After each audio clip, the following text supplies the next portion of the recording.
Bonjour à vous tous, aujourd'hui un petit tuto concernant une Opel Agila de 2009. Donc je vais changer les plaquettes et les disques sur, du moins avant.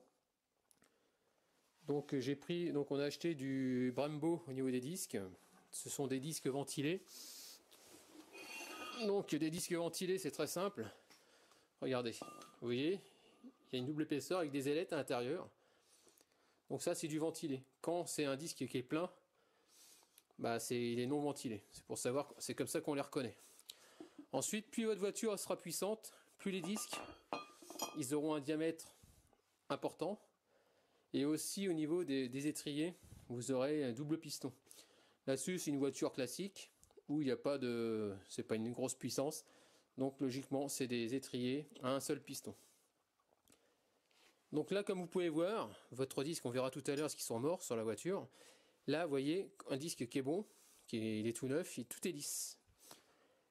Plus vos freins, plus vous allez freiner, plus vos plaquettes vont user les disques et ça va se creuser. Donc on va voir dessus quand je vais retirer là-haut. Donc à l'aide d'une clé de 17, vous mettez votre voiture sur cric, le 17 au pétard, je vais l'enlever. Voilà.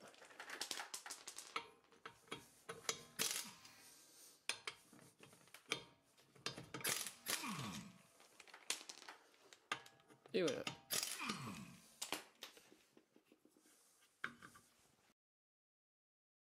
Donc ici on peut constater, vous voyez, c'est vachement creusé. En général, les disques, suivant les constructeurs, il faut pas, au niveau de l'épaisseur, il ne faut pas descendre en dessous de 1 mm en général, par côté. Donc ça fait 1 mm, un autre millimètre de l'autre côté. Donc c'est à ce moment-là qu'on les change. Si la partie chromée, elle est complètement bouffée, parce que vous avez freiné sur la ferraille, là par contre, là, il faudra les changer. Donc là, on voit que c'est usé, on va repartir sur une bonne base. Ce qu'il faut savoir aussi, c'est ce que j'ai eu le cas le jour sur une Mégane. Si vous dites, ouais, c'est bon, je peux encore faire, alors qu'ils sont bien creusés, lorsque vous allez mettre vos plaquettes neuves, le problème, c'est qu'ici, ça va frotter sur la partie, sur le déport rouillé. Et forcément, les plaquettes, une fois changées, vous ne pourrez pas tourner votre roue parce que ça va freiner en permanence sur la partie rouillée, quoi. Donc je sais qu'il y en a qui liment leur plaquette sur le dessus de façon à ce que la plaquette s'adapte, mais il ne faut pas le faire, c'est pas bien. Il vaut mieux tout changer et repartir sur une bonne base. C'est pas pour ce que ça coûte. Il ne faut pas jouer avec la sécurité. Donc là, maintenant, on va commencer le démontage de l'étrier. Donc ici, vous avez votre cliquet avec une douille de 13 pour défaire les cavaliers. Vous poussez le caoutchouc et vous maintenez, sinon il y a tout qui va tourner à l'aide d'une clé de 15 en plate. Comme il y a les disques à changer, il faudra retirer ici. Vous avez une vis là, une vis un peu plus bas. C'est pour enlever le support. Pour enlever le support de frein. Après, on défera les deux vis cruciformes qui se trouvent ici. Une là, de façon à retirer tout le disque. Donc voilà, ici j'ai enlevé donc la première en cruciforme. Donc celle-là, il n'y a pas de souci. Il y en a une deuxième, et celle-là fait de la résistance. Donc faites gaffe, c'est du cruciforme, mais le problème c'est que vous avez vite fait d'arrondir. Donc ce que j'ai fait, c'est que j'ai rentré l'empreinte dedans, j'ai tapé au marteau, histoire de décoller, de créer une onde de choc, de façon à ce que la rouille lâche un peu à l'intérieur. Je mets un peu de dégrippant, bon, un peu beaucoup quand même. Je vais laisser agir un petit peu. Donc juste avant, donc j'ai démonté donc le support, comme on peut voir. Donc vous avez vu l'épaisseur des plaquettes, hein, elles sont vraiment mortes. Donc ici vous avez des petites lamelles en ferraille. Alors suivant les constructeurs, suivant les personnes, là où vous allez acheter vos plaquettes, pardon, ce sera mieux. Soit on vous donne des neuves, ou alors on vous en donne pas. Donc là c'est le cas, apparemment il n'y en a pas. Donc je vais les nettoyer, les passer à la brosse métallique, de façon à les rendre en meilleur état, tout simplement.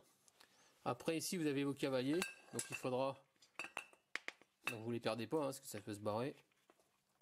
Bien sûr je vais pas y arriver. Enfin bref, vous enlevez le caoutchouc, vous tirez, et dedans il y a un axe, vous le nettoyez, vous le graissez, et vous remettez. Ça y est, j'ai réussi à l'avoir, donc on tape en sec, en profondeur, de façon à rentrer le plat, parce que j'ai pas pris le tourneforme, pain beurre. j'ai pas pris le tournevis cruciforme et non le tourniforme. Donc je l'ai bien rentré bien à fond en tapant assez sec, de façon à ce que le tournevis rentre bien dans l'empreinte. Donc ça a bien décollé la merde et apparemment ça a payé parce que vous voyez, la vis, elle est là. Voilà, ça fait juste 10 minutes que je bataille, mais bon. Je m'attendais à pire. Après vous tirez sur votre disque. Voilà. Il est là. Vous avez vu comment il est bien usé sur l'intérieur. Tac. Et regardez le neuf, comment il est. Il est bien lisse. Donc là, ce qu'on va faire, c'est que je vais passer un coup de brosse métallique tout autour du portage. Bien faire ça propre. Une fois que c'est bien nettoyé, on va repousser aussi le piston, parce que forcément, les plaquettes seront beaucoup plus épaisses. Donc je vais prendre un outil pour pouvoir le faire. Je vais vous montrer juste après. D'abord, passons au nettoyage. Donc voilà, ici j'ai nettoyé. Donc j'ai passé un coup de brosse métallique sur les parties qui se font. À l'intérieur, j'ai mis un peu de nettoyant frein. J'ai gratouillé avec un petit tournevis plat. J'ai essuyé, donc voilà. Ici au niveau des cavaliers, je les ai retirés. J'ai mis un peu de graisse, hein, de la graisse normale, universelle on va dire. Je les ai réenclenchés sur le caoutchouc. Donc voilà, maintenant je vais pouvoir remonter mon support, mon disque, et après je verrai pour repousser le piston et remettre les plaquettes, les nouvelles plaquettes. Donc ça y est, là je suis en train de remettre les plaquettes. Donc voilà, voilà la neuve. Vous la mettez dans le sens, comme ça. Ici vous la rentrez dans la gorge, tout simplement. Et l'autre dans l'autre gorge. Et puis bien sûr, j'arrive pas à faire tout. Je suis pas comme les femmes, j'arrive pas à faire deux trucs en même temps. Voilà. Faut que les deux rentrent, voilà, comme ça. Vous avez vu? En haut, en bas, et après vous venez les plaquer contre le disque, tout simplement. Ça bouge plus, le support est bien mis. Il reste plus que maintenant à repousser le piston, remettre les triers et serrer les cavaliers. Donc avant d'attaquer, de repousser votre piston, vous ouvrez votre bouchon et vous surveillez déjà votre niveau pour pouvoir, parce que s'il est trop plein, lorsque vous avez poussé votre piston, le liquide va revenir dans le réservoir et ça va déborder. Et comme c'est corrosif, c'est pas le but. Donc après on va le remettre au même niveau. Là ce que je vois, c'est que le liquide de frein, il n'est pas très propre. Et il faut savoir que ça change tous les 2 ans. N'oubliez pas ça, c'est très très important. Car après ce qui va se passer, c'est que ça prend l'humidité et ça finit par vous gripper vos pistons de frein, quoi. Ce qui m'est arrivé sur une Audi. Donc il vaut mieux le changer. Et regardez ma vidéo sur Audi, remplacer le liquide de frein, sur Mercedes aussi. Sur toutes les voitures c'est pareil en général. Donc voilà. Donc c'est parti pour repousser le piston. Donc voilà la mallette, petite mallette que vous pourrez trouver sur Amazon, sur mon outillage normalement. C'est un repousse-piston universel. Donc vous voyez, c'est un genre de fausse plaquette. Une tige filetée avec une poignée.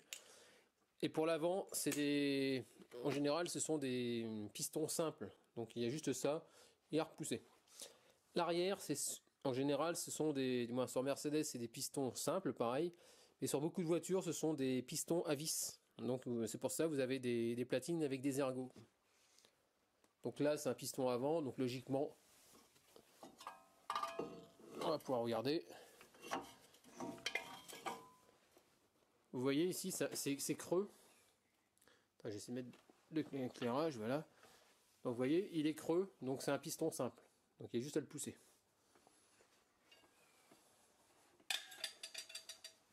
Donc là, vous mettez votre platine là, dans le trou.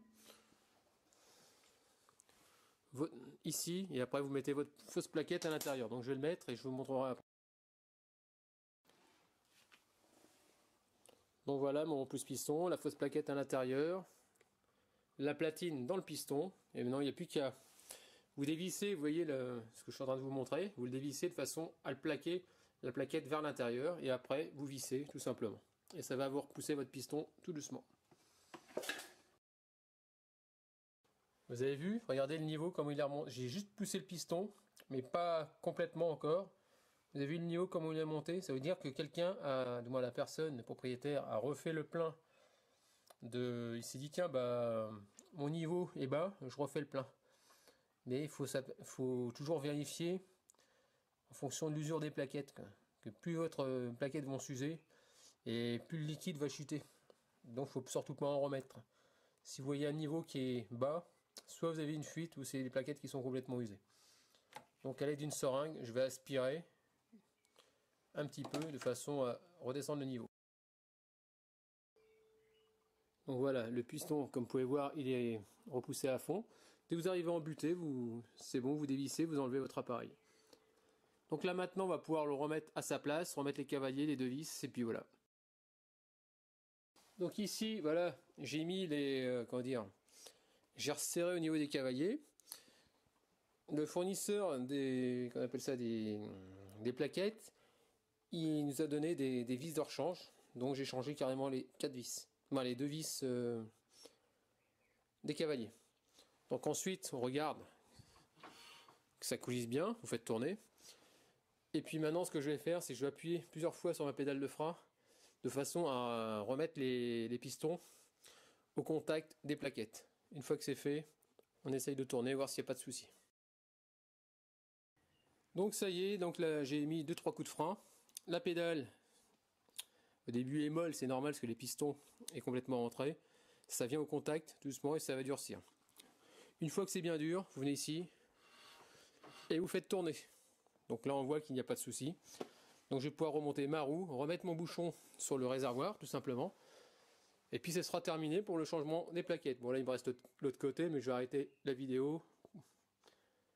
Ça sert à rien de continuer. Vous avez vu, c'est exactement pareil.